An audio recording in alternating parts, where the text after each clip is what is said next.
Planeta Verde. Lúcia Miesel. 2025 teve algumas boas notícias para o meio ambiente e deixa um gosto de estamos indo na boa direção, mas ainda falta muito pela frente. Nessa retrospectiva, o podcast Planeta Verde relembra alguns dos fatos mais importantes do ano que chega ao fim. Tudo começou com uma perspectiva nada favorável para o combate às mudanças climáticas. A volta do presidente Donald Trump ao poder, que chegou a dizer que o aquecimento global é a maior farsa já promovida na história. E aí, quando o maior emissor histórico de gases de efeito estufa se retira da jogada e congela os investimentos na transição energética, a preocupação foi que esse retrocesso se generalizasse no resto do mundo. Mas em campo, as populações sentem na pele os impactos do aumento da temperatura na Terra. Gustavo Loyola, professor de sustentabilidade na FGV, notou que o agronegócio brasileiro, motor da economia do país, não pode mais se dar ao luxo de virar as costas para esse assunto. Um país com uma grande potência de agronegócio, por exemplo, não tem como não falar de clima dentro do agronegócio, né? O produtor rural, ele é o primeiro a sofrer com a escassez de chuva ou com o excesso de chuva, com as mudanças climáticas que acabam afetando a propriedade. Então, não tem como ele não falar sobre esse tema, né, ou entender de que forma isso impacta. E aí, impacta o setor financeiro, que também oferece crédito para o agronegócio. Então, o risco do setor financeiro em emprestar para um produtor rural se torna maior. Então, é antilógico não olhar para esses temas. Quem se deu bem com o recuo americano foi a sua poderosa concorrente, a China. Pequim já liderava a transição energética e aumentou o impulso a essa agenda mundo afora. A queda dos custos de painéis solares, baterias e outros equipamentos fundamentais para a substituição de fontes de energia altamente poluentes resultou num ponto de inflexão. Em 2025, pela primeira vez, a geração de eletricidade global por fontes renováveis ultrapassou a do carvão, a mais prejudicial ao planeta. A Agência Internacional de Energia afirma que um novo recorde de expansão de renováveis vai ser batido este ano, com mais de 750 gigawatts de novas capacidades, principalmente solares. Isso significa que o crescimento do consumo elétrico global foi principalmente atendido por fontes limpas de energia. Só que esse desafio se mede em trilhões de gigawatts. A expectativa é que a demanda energética dispare nos próximos anos, puxada pelo desenvolvimento das tecnologias e principalmente da inteligência artificial. A poluição digital já respondia por 4% das emissões mundiais por ano. O aumento das emissões de grandes empresas de tecnologia nos últimos anos comprova essa tendência, salientou Aurélie Bugeaud, pesquisadora em informática da Universidade Francesa de Bordeaux. Já temos um crescimento exponencial só nessa fase de treinamentos dos modelos de IA generativa, do número de placas gráficas utilizadas, do consumo de energia. Portanto, as emissões de gases de efeito estufa estão também em crescimento exponencial, assim como o esgotamento dos recursos abióticos, ou seja, não vivos, segue nessa mesma trajetória. As empresas alertam que é um verdadeiro desafio para elas conseguirem atingir a neutralidade de carbono que era visada para 2030, afinal a IA traz novos desafios. Por isso que esse imenso consumo de energia pode levar à reabertura de usinas nucleares, como nos Estados Unidos, sob o impulso da Microsoft. Como ça a été le cas aux États-Unis, sous l'impulsion de Microsoft.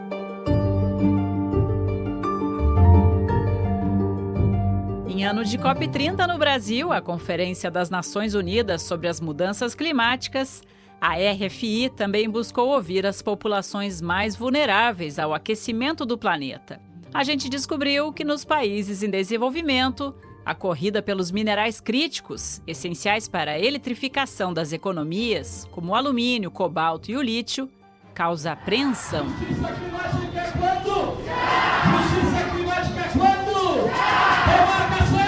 Toda essa discussão sobre transição energética, num contexto em que a demanda de energia só aumenta, parece até provocação aos olhos de pessoas como a maranhense Elaine da Silva Barros, integrante do Movimento pela Soberania Popular na Mineração.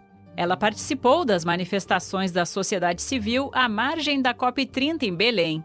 Cerca de 200 embarcações fizeram uma barqueata, um protesto sobre barcos e lanchas pelo Rio Guamá para pedir justiça climática. Transição energética ela não é para nós. O Brasil já se supre e se prima de matrizes energéticas renováveis. Não faz sentido o Brasil ter que mudar a sua matriz energética para que os países europeus, para que os Estados Unidos possam sair dos combustíveis fósseis.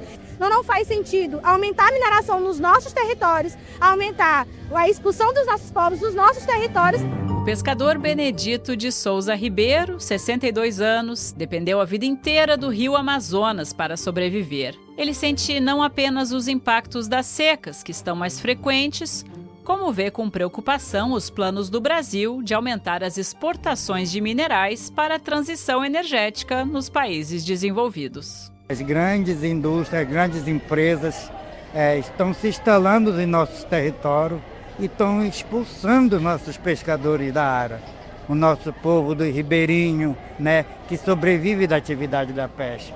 Através desses empreendimentos é que está acontecendo o aquecimento global. Barragem, as mineradoras, que é onde polui o rio, onde os peixes andam e os ribeirinhos, nós, como ribeirinhos, tomamos essa água contaminada. Então, isso é um prejuízo muito grande para a nossa alimentação.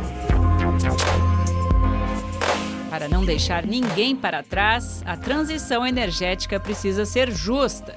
Significa criar oportunidades de trabalho para as pessoas que dependem de setores que vão ser pouco a pouco abandonados, distribuir as riquezas que serão geradas pela economia de baixo carbono e não aprofundar as desigualdades.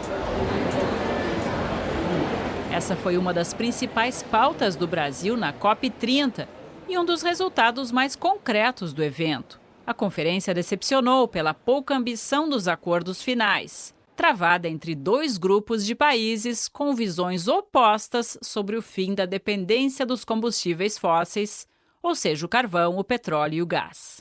A negociadora-chefe do Brasil, Lilian Chagas, explicou. Os resultados eles estão muito voltados para demandas dos países mais vulneráveis. E isso é muito importante, porque é uma COP no Brasil, na Amazônia, um país em desenvolvimento. Então foi aprovado aqui um programa de trabalho de transição justa, algo que não tinha se conseguido na última COP, na COP 29 não houve acordo, que era uma demanda da sociedade civil de todos os países em desenvolvimento, e esse mecanismo foi instituído dentro dessa decisão e ele vai, então, ser uma institucionalidade, um órgão mais permanente que os países poderão recorrer para fazer políticas de transição justa, seja para pessoas, para infraestrutura. Mais cedo, aqui na RFI, a gente passou 2 semanas na Amazônia para abordar alguns dos principais desafios da região ante as mudanças climáticas. O resultado foi a série de reportagens Caminhos para uma Amazônia Sustentável, publicada a partir de setembro. A viagem é longa até a terra indígena Coatinemo. De Altamira, no coração do Pará, são mais 3 horas de voadeira, a lancha rápida, pelo rio Xingu, até chegar à casa do povo Assurini, que acaba de comemorar meio século de contato com as populações urbanas brancas. De lá para cá, o povo indígena resiste às pressões de invasores de terra, do desmatamento, do garimpo ilegal. Mas agora faz também frente a uma nova e poderosa ameaça, um clima cada vez mais quente. Yuri Paracanã, um dos caciques da terra indígena Apiteréua, descreve a situação como um desespero para toda a região conhecida como Terra do Meio. A floresta fala com a gente, com os indígenas, e nós, como indígenas, falamos e transmitimos a fala da natureza para o mundo saber o que está acontecendo, o que a natureza está sentindo. Nós, os povos indígenas, estamos preocupados não somente com com o nosso bem viver e também para os animais que estão aqui na floresta, que sente isso. Então, ano passado teve o desespero em geral, todo lugar, né? Porque plantamos, morreram tudo por causa da quentura. O maior desafio do Brasil na crise climática é acabar com o desmatamento, que responde por 80% das emissões brasileiras. E este ano o país teve alguns bons resultados a comemorar. Na Amazônia e no Cerrado, a devastação caiu 11% entre agosto de 2024 e julho de 2025. Na Amazônia, foi o terceiro menor nível desde 1988. Este avanço foi apontado por especialistas como uma das principais razões para explicar por que o nível mundial de emissões se manteve estável em 2025, em vez de aumentar, como sempre acontece a cada ano.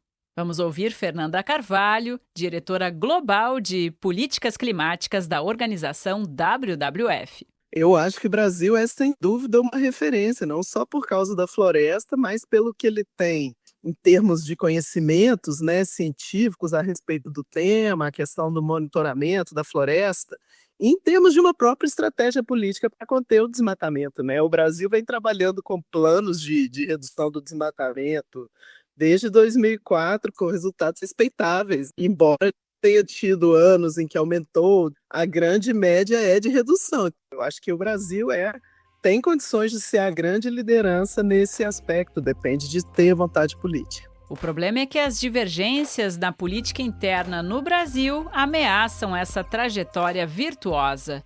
A nova versão da Lei de Licenciamento Ambiental, aprovada pelo Congresso neste fim de ano, flexibiliza os procedimentos para a liberação de grandes projetos.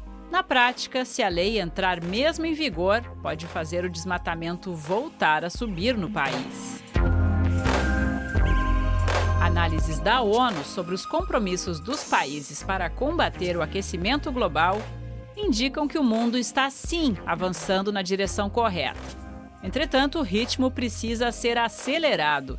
E a próxima década vai ser crucial para a gente conseguir limitar a alta das temperaturas a no máximo 1,5 grau até o fim deste século. Só depende de nós. O Planeta Verde especial das festas chega ao fim. A bientôt!